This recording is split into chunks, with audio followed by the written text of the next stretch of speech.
Throughout its history, the Supreme Court has sided with its co-partners in the federal government more times than it has the states. Relying on the Supreme Court to be an impartial player in intergovernmental disputes is like relying on your ex's mother to be your mediator in your divorce settlement. The Supreme Court has been missing in action for generations, and both Congress and executive are only too happy about this. But let's get back to the 10th. What are those words that not only Mr. Moore, but most in the federal government find to be irrelevant today? The 10th Amendment, also known as the States' Rights Amendment, says very simply, the powers not delegated to the United States nor by the Constitution, nor prohibited by it to the states, are reserved to the states respectively or to the people. Very simple words. And simple words mean just this. If it is not in the enumerated powers of the United States Constitution, the United States government is not empowered to legislate it. There is nothing in the United States Constitution that authorizes the New Deal, the Great Society, or nationalized health care, or any other fiscal and civil dishonesty that is being perpetrated upon the people. When the revisionist historians talk about the all-encompassing power of the United States, there should be two flags that go up immediately. First, we should remember that after the Revolution, the states were as free and independent from each other as they were from the British. And those men that gave us that independence were not about to give it away to a government that would impose its will upon them in all matters. Second, at the first Constitutional Convention, there was a proposal called the Virginia Plan, and the Virginia Plan gave the federal government the right to negate or veto the actions of state legislatures. It was soundly defeated. I ask you, does that sound like a historical basis to give the United States government free and total reign over the states? Absolutely not. In fact, writing in Federalist number 46, Madison addressed state sovereignty and states' rights, and he went so far to even theorize that if the federal government would encroach too greatly upon the states, that they would rebel not individually, but as a group. And within that group, they could also possibly use the same force with which they rebelled against Great Britain. Again, historically speaking, all-encompassing power to the federal government has never been in our nation's DNA. One thing that Madison did not offer in Federalist 46, though, was the guarantee of a Bill of Rights. And the Bill of Rights would be written at the insistence of a group today we call the Anti-Federalists. And the Anti-Federalists are people whose position at the 10th Amendment Center we support. And if as Mr. Moore says we are historically challenged, then we feel we're in good company, because that company includes George Mason, Elbridge Gerry, Patrick Henry, Richard Henry Lee, George Clinton, James Monroe, and someone else he possibly never heard of, Thomas Jefferson. Their insistence on what would become the Bill of Rights included this pesky 10th Amendment, written specifically to chain down this new limited powers agent. I say again, limited powers agent, to those powers the states carefully, jealously, and agonizingly relinquish to it. And are we any wrong today in this period of history to return to limited federal government? No, not at all. Not only is it wrong, it isn't extremist, it's our obligation.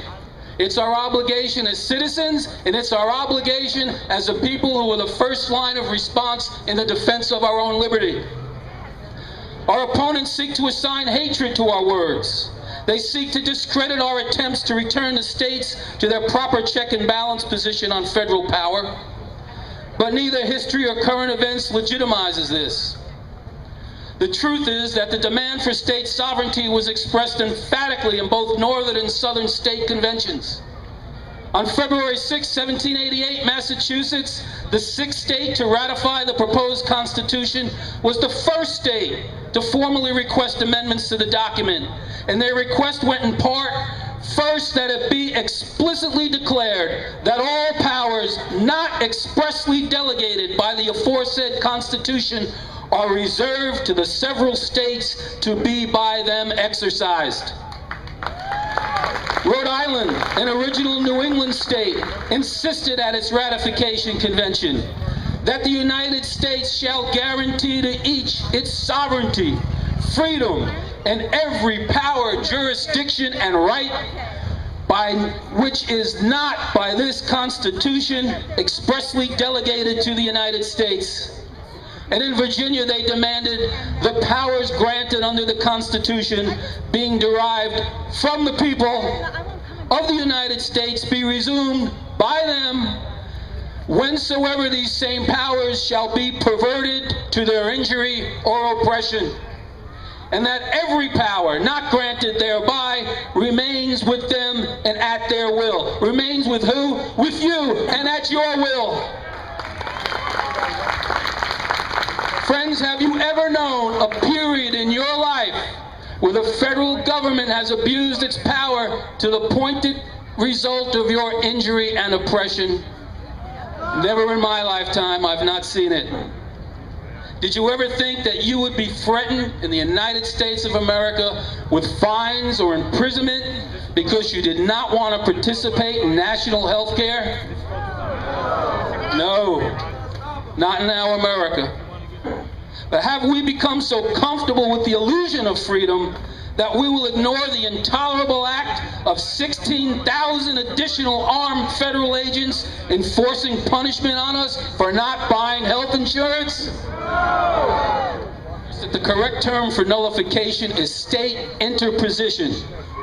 When the central government legislates outside of its enumerated powers, the state government is obliged to interpose, to place itself in between its citizens and that unlawful legislation to protect the rights of those citizens.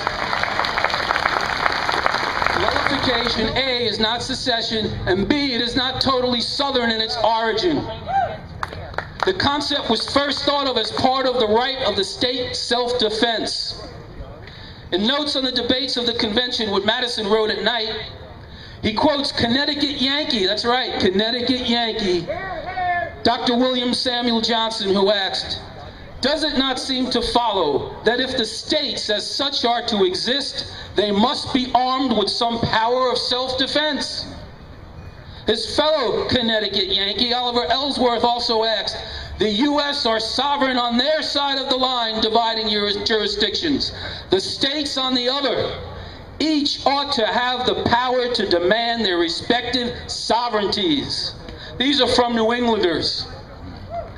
From New York, Mr. Williams asked, "Are not the terms common defense and general welfare indefinite, undefinable terms?